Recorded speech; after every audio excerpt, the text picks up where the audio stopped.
The alien marketplace was alive with strange sounds and glowing colors. Tall creatures with shining eyes traded crystals, metals, and machines that hummed softly. Small insect-like beings carried baskets of glowing fruit, while tall lizard-like merchants argued loudly about prices. The air was thick with smoke, light, and voices from dozens of worlds.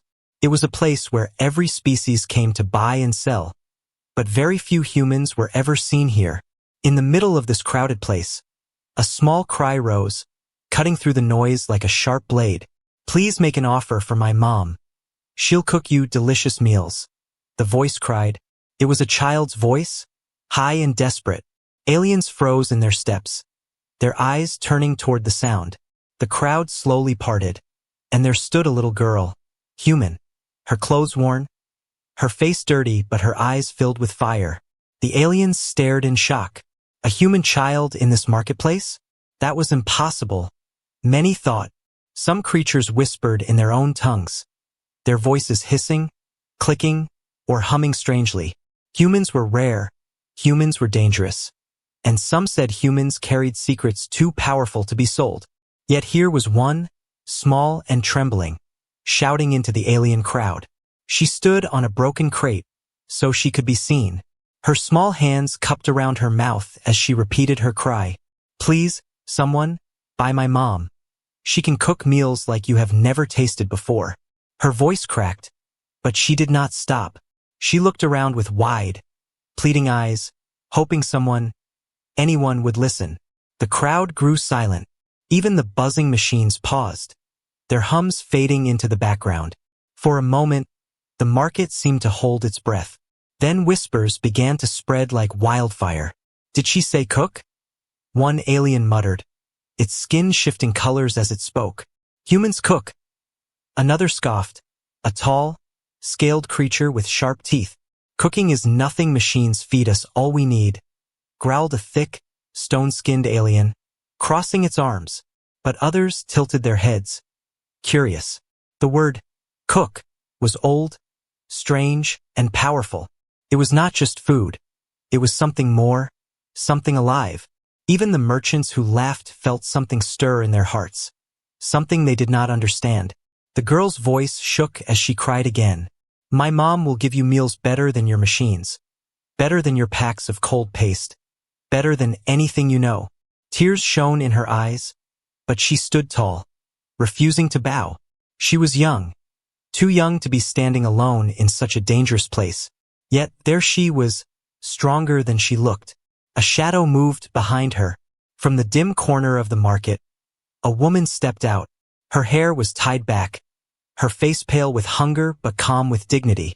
Her clothes were simple, patched many times, but her presence was strong. This was the mother, the woman the girl had spoken of. The aliens gasped. A real human adult, right here, in front of them. Some backed away, their eyes wide with fear. Others leaned closer, their mouths curling with greed. Whispers rose again. "Impossible." One hissed, "Humans are myths." Another muttered, "But no, here she was, flesh and blood, standing tall despite the weight of every eye upon her." The mother placed a hand gently on her daughter's shoulder. Her touch was calm, steady, a silent message of comfort. She looked around at the crowd, her eyes scanning faces filled with suspicion and wonder. Then, in a voice quiet but clear, she said, "My daughter speaks truth. I can cook. I can prepare food unlike anything your machines have given you, food that will warm your body and touch your soul." A silence followed, heavier than before. The aliens did not know what to make of these words. Food that touched the soul? What nonsense was this, they thought. But in their hearts, something stirred again, a small pull they could not deny. One alien merchant, with 4 arms and golden rings clinking around its wrists, laughed loudly. "Cook? Foolish human? Who would pay for such a thing?" It mocked. But still, its nose twitched, as if already smelling something that was not there. The girl stepped forward, her fists clenched, her small voice breaking yet strong. "You don't understand. You have never tasted what she can make. Just give her a chance. Please, please, Make an offer. The crowd leaned in closer, some with greed, some with curiosity, and some with a hunger they could not explain. The marketplace was no longer buzzing with trade, no longer filled with sound.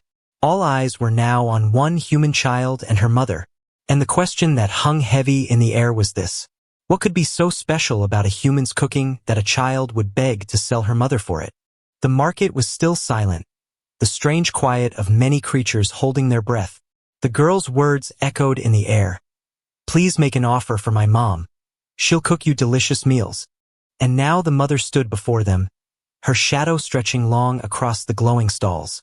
Her eyes were tired, her hands rough from work, but her voice carried strength.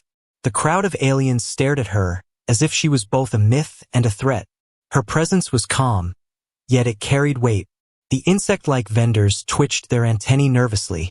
The scaled lizard merchants narrowed their eyes, as if calculating her value. The stone-skinned giants folded their heavy arms, but even they did not step closer. The whispers grew louder. A human? A real human? They muttered. How can this be? The girl clung tightly to her mother's hand, her small fingers gripping like iron. She was scared, but also hopeful, because her mother had always told her that cooking was more than food. It was memory, it was love, it was life itself. But here, in this alien world, where meals came from machines and taste was forgotten, the word cooking sounded like magic. And maybe it was. The mother spoke again, her voice stronger this time. My child does not lie. I can cook, and I will cook for anyone brave enough to taste something they have forgotten. Her words carried into the quiet space, every alien ear and sensor turning to catch them. Some sneered, some scoffed, but none could look away. Then, a tall alien merchant stepped forward, his body like a snake wrapped in golden cloth. His eyes glowed red as he hissed. Cooking is nothing, human. We eat nutrient gel. We eat machine paste. It is enough. But even as he said it, his tongue flicked nervously, catching the air as if searching for a scent that wasn't there. The mother bowed her head slightly. Machines feed your body, but I will feed your spirit, she answered softly. The crowd erupted in laughter. Sharp, buzzing, metallic, and strange. Some pointed with clawed fingers. Others slapped their tails against the ground. The idea was ridiculous. They thought, feeding the spirit, what nonsense from a weak human. But not all were laughing. A thin alien with translucent skin tilted its head, its glowing veins pulsing slowly. Spirit, it whispered in its language, a word long buried, a word it had not heard in centuries. For a moment, even that alien felt something stir inside, something forgotten. The girl saw the crowd's reaction and shouted again, her voice shaking but fierce. She can do it. She can show you. One taste and you will believe, I promise. Her eyes darted from face to face, trying to find one sign of mercy, one sign of hope. The marketplace seemed to spin around her, but she held on tightly to her mother's hand. A heavy silence followed. Then the snake-like merchant hissed again. Very well, little human. If your mother can cook, then let her prove it. But know this, if she fails, you both belong to me. His red eyes glowed brighter, and the crowd gasped. This was not just curiosity anymore. This was a wager, a trap, a cruel game. The girl's heart pounded, but before she could cry out, her mother squeezed her hand gently. The mother stepped forward, standing tall before the snake merchant. Her eyes calm, her voice steady. You may threaten, but you cannot own me. Still, I will cook, and I will show you all what it means to be human. The crowd roared, some cheering, some jeering, all eager for spectacle.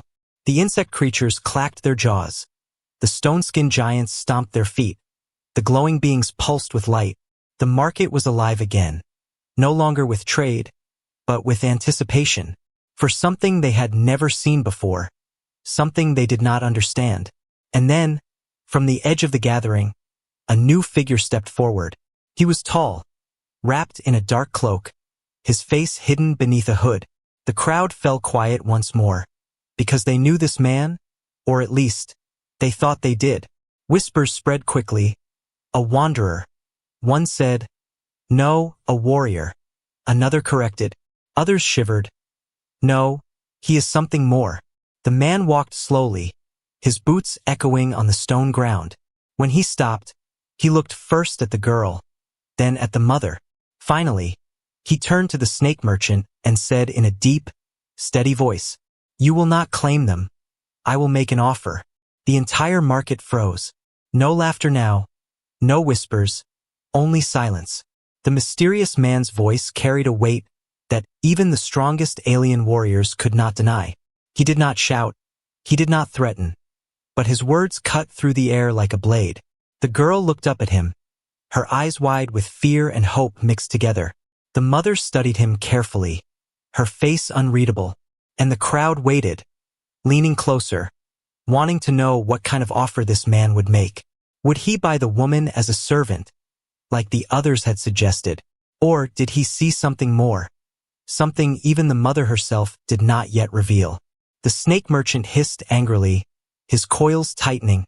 You dare interfere? What do you offer, wanderer?"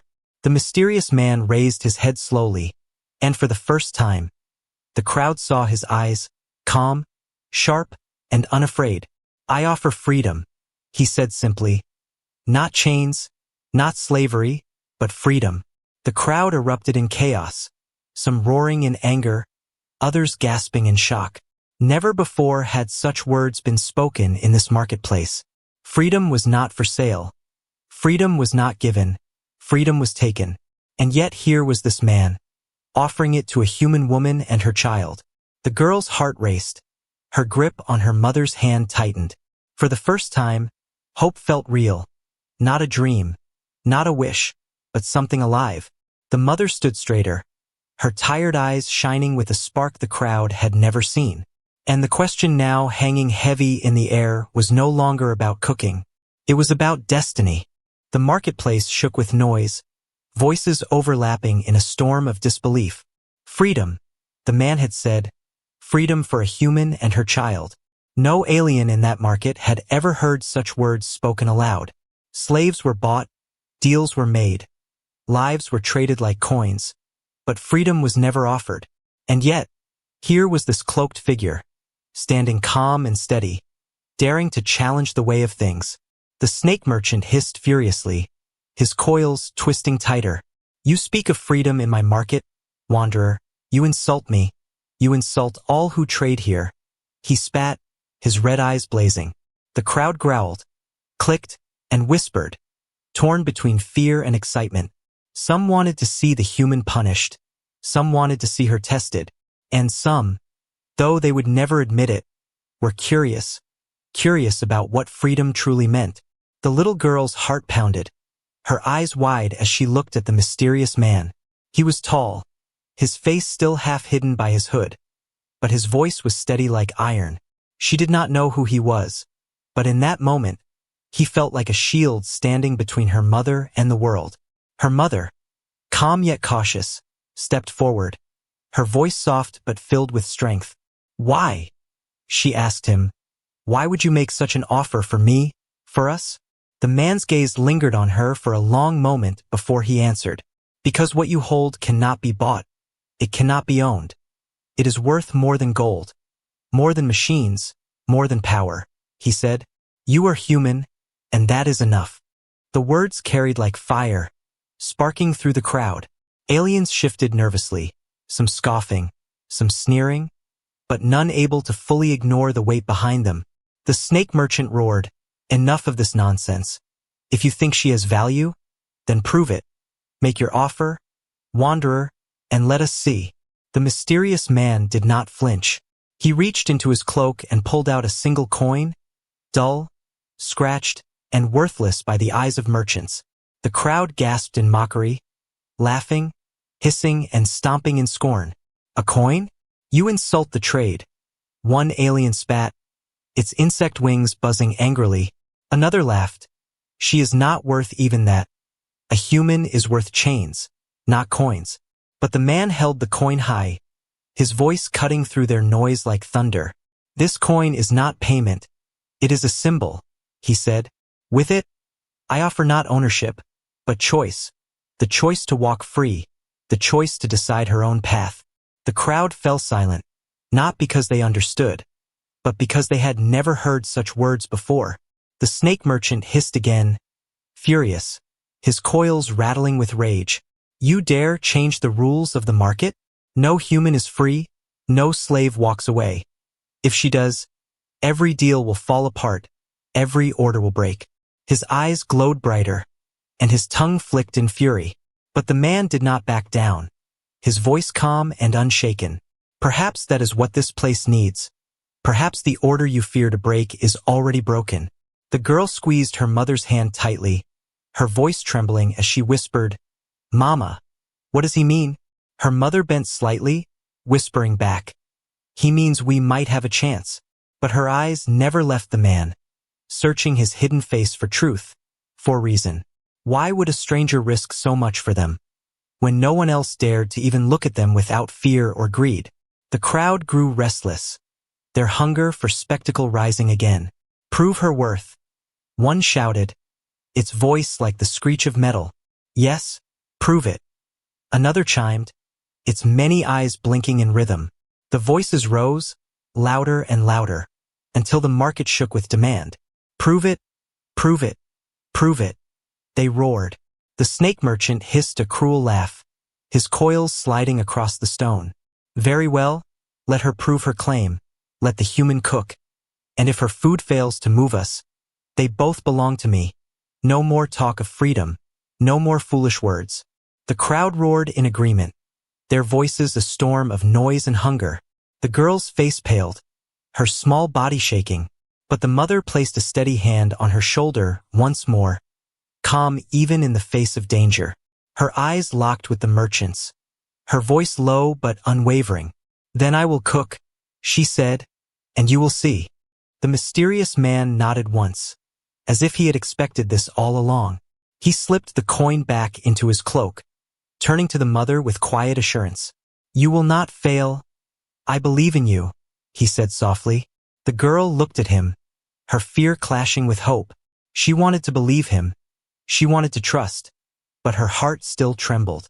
The crowd pushed closer, the merchants shoving stalls aside to clear space. Machines were silenced. Fires were lit. The marketplace itself shifting into a stage. All eyes burned with anticipation, hungry not for food, but for spectacle, for proof. The girl's small voice rose again, breaking through the chaos. You'll see, you'll all see. My mom can do it, she cried, her eyes shining with fierce pride. Her words struck like sparks. Though she was trembling, though she was afraid, the snake merchant hissed, Let it be so. Human, cook, and prove your worth. The mother stood tall, her hands steady, her heart racing, but her spirit unbroken. The mysterious man stepped back, his eyes never leaving her. And as the firelight grew, casting shadows across the crowd, the girl whispered softly to herself, This is it, Mama. This is where everything changes. The crowd leaned in closer, the air thick with suspense. The marketplace, once a place of trade and noise, had become something else entirely. Now it was an arena, a trial, a moment that could shift the fate of one woman, one child, and perhaps more than they could yet imagine. The fire crackled in the center of the marketplace, its light dancing against the alien stalls. The crowd pressed closer, their eyes glowing in the shadows, their breaths heavy with curiosity and hunger. Never before had a human dared to speak of cooking here. Never before had freedom been offered in this place of trade and chains. And now, everyone waited, the weight of expectation pressing down like stone. The mother knelt near the flames, her movements calm but filled with purpose. She touched the tools given to her, crude pots, strange metals, alien fire that burned blue. Yet her hands did not tremble, her eyes steady as she prepared. The little girl stood close, watching her every move, her heart racing with both fear and hope. The mysterious man remained silent, his cloak still, his eyes sharp as they followed the mother. The snake merchant hissed from the edge, his red eyes glowing with cruel delight. She will fail. Humans are weak. Her tricks are worthless. When she fails, I will take them both, he sneered. The crowd laughed and jeered, some throwing coins at the ground, some shouting for her to hurry. But beneath the noise, there was tension, a strange pull none could ignore. Something about the human mother felt different, as if she carried a secret no one else could see. The girl squeezed her hands together tightly, whispering, "Mama, you can do this. I know you can." Her mother gave her a gentle smile, a smile that carried strength though her face was weary. "I will not let them take you," she whispered back. "I will show them what it means to taste life." The mysterious man finally spoke, his voice deep and calm. "Do not let their noise shake you. They laugh now, but they will not laugh after the first bite." The mother looked at him briefly, nodding, though doubt flickered in her eyes. Why did he care? Why did he stand for them when no one else dared? The girl, too, glanced at him with wonder, her small voice trembling. "Who are you?" she asked softly.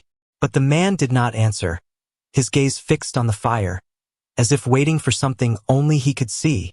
The crowd grew restless, stomping, buzzing, clicking in strange rhythms. "Cook, human, cook," they shouted, their voices rising like a storm. The marketplace was alive again, not with trade, but with hunger. Not hunger of the body, but hunger for proof, for spectacle, for something unknown. The mother began, her hands moving with memory. She placed the strange fruits, the alien grains, and scraps of meat into the pot. The fire hissed, the steam rose, carrying scents that mixed strangely in the air. The crowd wrinkled noses, some gagged, some leaned closer in surprise. No one had smelled anything like this before. Not from machines, not from packs of cold gel. The girl's heart swelled with pride. "They smell it, Mama. They really smell it," she whispered. The snake merchant scowled, his coils shifting uneasily. He hated it. He hated that the crowd leaned forward now, eyes glowing, voices softening into whispers. He hissed, "Tricks, only tricks. The smell is nothing. Taste will prove the truth." The mother stirred the pot, her movements careful, her mind racing with memories of Earth. She remembered firelight back home, simple meals cooked with love, bread that rose warm, soup that healed cold nights. And now, she carried those memories into this alien world, pouring them into every stir, every touch. Her daughter's eyes shone, her faith burning brighter than the flames. "You're showing them, Mama. You're showing them what it means." The mysterious man stepped closer, his voice low but firm. "They will taste more than food. They will taste memory. They will taste life. And then they will know." The girl blinked, confused. "Taste memory?" she whispered. The man looked down at her, his hidden face unreadable, but his voice certain. "Yes, child, because that is what humans do. They turn memory into strength, into flavor, into power." The mother finally lifted the pot from the fire, her arms steady despite the heat. She placed bowls before the crowd, small portions, simple but glowing with warmth. The first alien stepped forward nervously, its insect body twitching, its many eyes locked on the steaming food. The crowd leaned closer, silent now, waiting for the first bite. The insect alien sniffed, its antennae trembling, then slowly took a bite. Its body froze, its glowing eyes widened, and for a long moment, it did not move. The crowd murmured nervously, unsure. Then the alien made a strange sound, a soft hum, like music, like relief. Its eyes filled with something none of them had seen before. Tears. The crowd gasped, some stepping back, some stepping closer. "What is happening?" they whispered. The insect alien shivered, then said in a trembling voice, "It feels like home." And with that, it fell to its knees, holding the bowl close as if it carried treasure. The crowd erupted in chaos, some shouting it was a trick, others demanding a taste. One by one, more aliens stepped forward, each taking a bite, each falling silent, each trembling with the same strange feeling. The stone-skinned giant tasted, and his rough face softened, his voice breaking as he whispered, "It feels like my mother's embrace."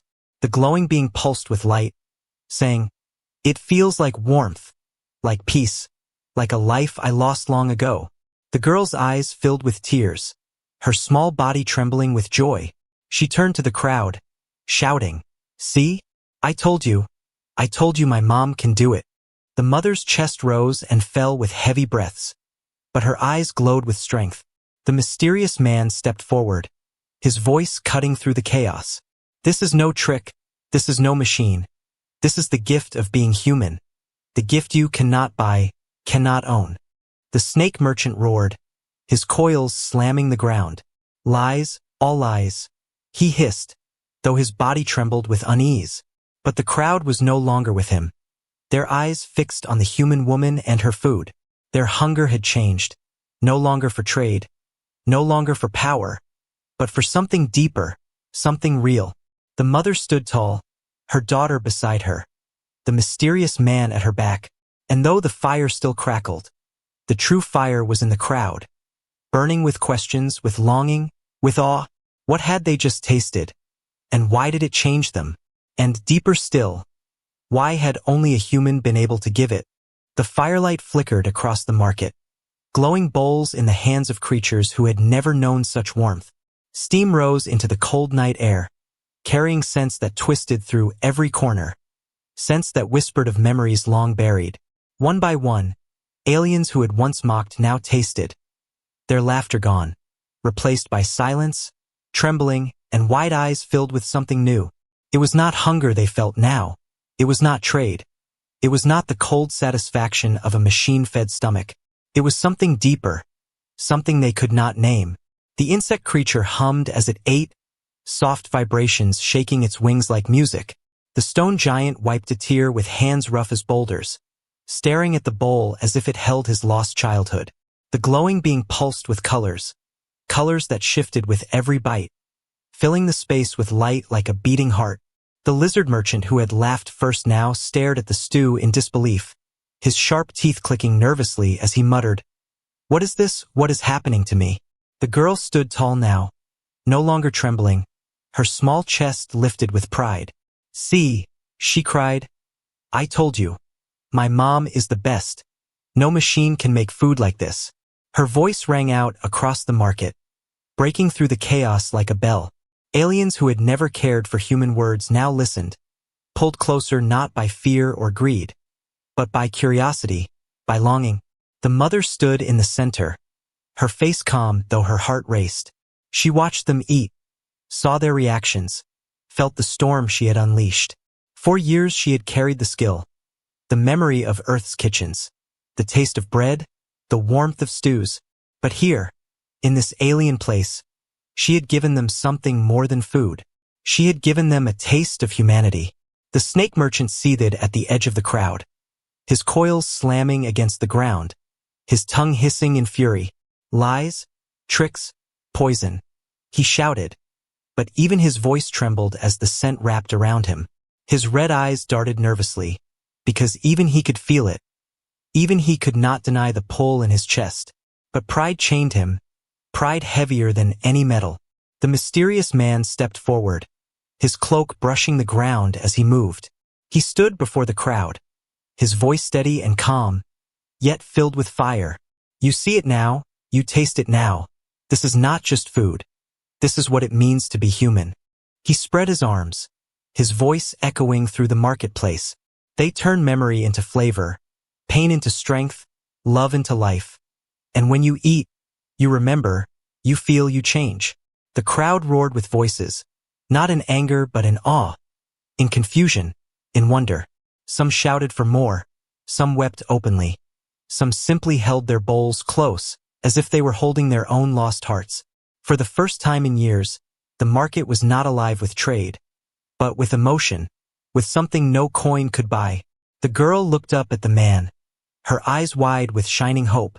"You knew this would happen," she whispered, her small voice trembling. The man's eyes glimmered faintly under the hood, and he answered softly, "Yes, child, I knew." The mother stepped closer to the fire, her voice rising above the noise.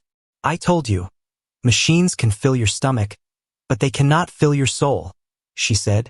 Her voice was not loud, but it carried power, cutting through every whisper, every murmur. And this is only the beginning. The crowd shivered, because deep inside, they knew she was right. Every bite had unlocked something, a door long shut in their hearts, a memory of warmth, of connection, of family. Even those who had never known such things felt them now, like echoes from another world. The lizard merchant whispered in disbelief, I remember my mother's song, but I have no mother. The glowing being murmured, I feel peace, though I have never known peace. The snake merchant bellowed again, desperate to hold control. Do not listen, do not believe. This is weakness, this is human trickery. He hissed, but his words were drowned by the cries of the crowd. Cries of hunger for more, cries of need for what they had just tasted. The market was shifting, slipping from his grasp, and he knew it. The mysterious man's voice rose again, calm but commanding. This is why I made my offer. This is why I will protect them, he declared. She carries something greater than wealth, greater than power, something that can heal what has long been broken. The crowd leaned closer, their bodies trembling with questions, with hunger for more answers. What do you mean? Voices cried. What can this food do? The man's eyes glowed faintly under his hood, and for the first time, his words carried weight like prophecy. This food can end wars, he said, his voice slow, steady, unshaken. This food can unite enemies, can break hatred, can build peace, because no weapon can touch the soul, but a meal can. The marketplace fell into stunned silence, his words echoing like thunder in their minds. The girl gasped, clutching her mother's hand tightly, her heart racing with a hope so sharp it almost hurt.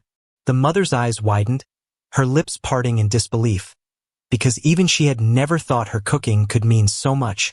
And yet, she saw it now, in the tears of the stone giant, in the glowing pulse of the light being, in the trembling hands of the insect creature. Her food was more than food. It was power. The snake merchant spat, his voice shaking with rage. You dare speak of peace in a place built on trade and chains. You dare think a human's trick can undo the order of the galaxy. But the crowd was no longer listening to him. Their eyes fixed on the mother, the girl, and the mysterious man. They had tasted something beyond trade, beyond order. And now they hungered for it more than gold, more than power, more than fear. The fire crackled louder. The bowls emptied. The air filled with trembling silence. The girl whispered softly to her mother, her eyes glowing with pride. Mama, you did it. You changed them. And the mother, though her heart trembled, nodded slowly, her voice low but strong. No, child. We changed them together. The mysterious man turned toward the snake merchant, his voice sharp and final. The market has seen, the crowd has tasted, and the truth cannot be undone. And the question that filled the air now was no longer whether the human could cook. It was how far her gift would reach, and how much it would change. The marketplace trembled with noise, voices rising like a storm. Aliens shouted, cried, argued, their hands clutching empty bowls as if afraid to let go of the feeling they had tasted. The memory of warmth, of peace, of something deeper than food still lingered on their tongues. They wanted more. They demanded more. Their hunger no longer for trade, but for the strange gift of the human woman. The snake merchant coiled angrily at the edge of the firelight, his red eyes glowing with fury. He had mocked her, threatened her, promised her failure, and yet, she had won the crowd. His pride burned hotter than the flames, his tongue flicking with rage as he hissed, No, this cannot be. One meal does not change the market. One taste does not change the law. But his words sounded weak, even to his own ears. The crowd no longer looked to him, their eyes fixed on the mother and her child. The mysterious man stood like a shadow at their side, his presence calm, steady, unshaken, and that only made the merchant more desperate. He slammed his coils against the stone, the sound booming like thunder. Very well, he roared. If this is no trick, if her food is worth anything at all, then I will make an offer none can match. The crowd fell silent at his words, leaning closer, their eyes glowing in the firelight. For all knew the snake merchant was rich, his treasures endless, his power vast. From his coils, he pulled out shining jewels, glowing crystals, metals that hummed with power. He poured them onto the stone floor, the pile rising high, glowing brighter than fire. Gold from dead stars, silver mined from burning moons, gems carved from the hearts of comets. The market gasped, the wealth before them enough to buy armies, enough to rule worlds. The snake merchant's voice boomed, sharp and cruel. All this, human, all this I offer for you and your child. You will cook only for me. You will serve only me, and in return, you will drown in riches. The crowd buzzed with shock, some gasping, some trembling. Never before had such an offer been made for a single life. The girl's eyes widened, fear rising in her chest. She clutched her mother's hand tightly, whispering, "Mama, don't go with him. Don't leave me." Tears blurred her vision, her small voice breaking, but her mother squeezed her hand gently, her face calm though her heart pounded. "Do not fear, child. No treasure can weigh more than you," she whispered. The mysterious man stepped forward, his cloak brushing across the stone. His eyes glowed faintly as he stared down at the mountain of treasure. He did not move closer. He did not bend to it. His voice sharp and steady as he spoke. "You cannot buy her soul, snake. No jewel can own what she carries." The crowd froze again, the man's words slicing through the night. The merchant hissed furiously, "Soul? Nonsense. Everything has a price. Even humans, even freedom, everything can be bought." But the man shook his head, his voice low yet thunderous. "No, some things cannot be bought. Some things live beyond coin, beyond chains, beyond law, and she is one of them." The crowd stirred, whispers spreading like fire. "Beyond coin," they muttered. "Beyond chains." They asked each other, for their whole lives had been built on trade, on ownership, on the law of buying and selling. But now they had seen something no coin could give, something no jewel could match. The mother finally stepped forward, her voice soft but filled with steel. "I do not belong to you," she said to the merchant. "I do not belong to anyone. I belong only to my child and to myself." Her words shook the air, quiet but sharper than any blade. The girl looked up at her mother, her eyes wide with pride and love. For the first time, she saw her mother not as tired and worn, but as strong, unbreakable. The merchant slammed his coils again, furious, his jewels rattling across the stone. "You dare reject me? You dare reject wealth beyond imagining," he roared. But the crowd did not cheer him now, their eyes no longer dazzled by his treasures. They looked instead at the woman, at her calm defiance, at her refusal to be bought. The mysterious man's voice rose once more, firm and commanding. "You see it now, all of you. She cannot be owned. Her gift is not for sale. It is for the stars, not for chains." The crowd shivered, for his words carried weight they could not explain. Even those who once mocked now bowed their heads slightly, their hearts touched by something they had never known. The snake merchant hissed one final time, his rage boiling. "This is madness. Humans are nothing. I will not let this stand," he spat. But even as he spoke, he saw it in their faces. The crowd was slipping from his grasp. The marketplace no longer belonged to him. It belonged to the moment, to the human, to the truth. The girl leaned against her mother, whispering softly, "You're stronger than him, Mama." The mother stroked her hair gently, her voice trembling but sure. "No, child. We are stronger, together." The firelight glowed brighter, casting long shadows over the jewels. But the crowd no longer looked at the wealth, no longer cared for gold or gems. They looked at the human, the girl, and the man. And deep inside, they knew the true value was not on the ground. It stood before them, alive, unbroken, unbought. The fire burned low, glowing embers crackled beneath the night sky. The marketplace was no longer filled with trade, no longer with the noise of bargaining and shouting. It was filled with silence, heavy silence, the kind that comes after something too great to ignore.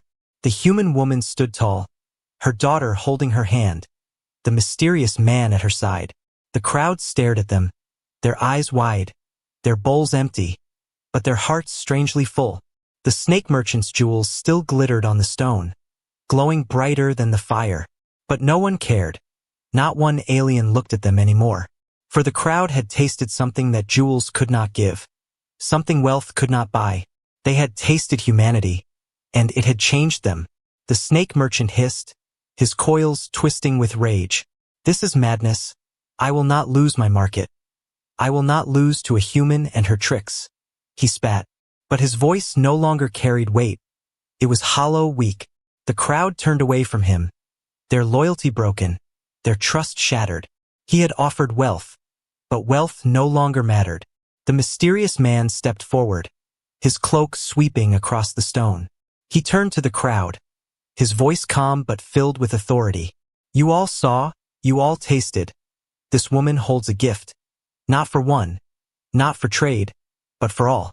He paused, letting his words sink deep into their hearts. "This is the gift of humans, the power to heal what war destroys, the power to bring peace where hatred burns." The crowd shifted, their whispers soft, uncertain, yet curious. "Peace," one muttered. "Unity," another whispered. Words that had no place in the market, words long forgotten. Yet now they stirred again, brought to life by the taste of one simple meal. The girl looked up at the man, her eyes wide with wonder. "Mister, why are you helping us?" she asked softly. "Why protect us? Why risk yourself for us?" Her voice trembled, filled with both fear and hope. The man finally turned to her, his eyes faintly glowing under the hood. "Because," he said slowly, "you and your mother carry something greater than you know." The girl blinked, confused. "Greater?" she whispered. The man nodded, his voice calm but firm. "Humans are rare now, almost forgotten. But I have seen their strength, their resilience, their gift to turn even pain into hope, and hope into life." He pointed to the crowd, still trembling with awe. "You gave them more than food, child. You reminded them of what they had lost. You reminded them of what they could be." The mother's eyes narrowed slightly, her voice cautious. "And who are you to know so much of humans, when none here believe in us?" The man was silent for a long moment, the firelight flickering across his hidden face. Then, slowly, he lowered his hood. Gasps filled the market. Creatures stepped back, some trembling, some whispering in shock. For his face was not alien. His face was human, scarred, weathered, but unmistakably human. His eyes glowed faintly, but they were the eyes of Earth, the eyes of her kind. The girl's mouth opened wide in shock. You're like us," she whispered. The mother stared at him, her heart pounding. Another human, alive, standing before her after so many years of believing they were alone. "Impossible," she breathed, her voice shaking. But the man only smiled faintly, though his eyes carried deep sorrow. "No, not impossible, only hidden, only scattered." The crowd erupted into chaos. "Another human," they cried. "There are more," voices demanded. Fear, awe, and curiosity shook the market again. But the man raised a hand, and silence fell once more. "There are still some of us," he said firmly. "We wander, we survive, we remember, and we wait." The mother stepped closer, her eyes locked on his. "Wait? For what?" she asked, her voice steady, though her chest ached with questions. The man's voice dropped low, almost a whisper, but every ear strained to hear it. "For the day when humans will rise again, not as slaves, not as myths, but as a people who will heal the stars." The girl's heart leapt, her tears falling as she gripped her mother's hand tighter. "You mean we're not alone?" she whispered, her small voice filled with fragile hope. The man knelt before her, his eyes soft now, his scarred face kind. "No, child, you are never alone, and your mother's gift is proof of that." The snake merchant hissed one last time, his rage burning. "You dare speak of healing, of unity? In my market? I will crush you all," he roared. But the crowd no longer stood with him. One by one, They turned their backs to him. The giant stone-skinned warrior, the glowing light being, even the insect creatures. They all turned away. His power was gone, lost not to war, not to wealth, but to a meal. The mother lifted her head high, her tired eyes glowing with strength. I will not cook for chains. I will not cook for greed. But I will cook for peace. I will cook to remind you what life truly means, she declared. The crowd erupted in cheers. Not of trade, not of deals, but of hope. For the first time, the market had seen something greater than wealth, greater than fear. The mysterious man stood again, his hood now hanging loose, his human face uncovered. He looked at the mother and the girl, his voice low but strong. Your journey begins now. There is more waiting for you than this market, more than you can yet imagine, and I will walk with you. The girl smiled through her tears, her heart bursting with hope, and the mother, though weary, nodded slowly, her voice soft but filled with fire. Then we will not walk alone. The fire burned low, the jewels glittered untouched, the snake merchant hissed in the shadows, powerless, and the crowd whispered of what they had seen, of what they had tasted, of what had been revealed. Not just food, not just a meal, but a promise. The promise that humanity was not lost. The promise that their gift could heal even the darkest corners of the galaxy. And in the heart of the marketplace, a mother, her child, and a wandering human stood together, not as slaves, not as bargains, but as something far greater, as a beginning,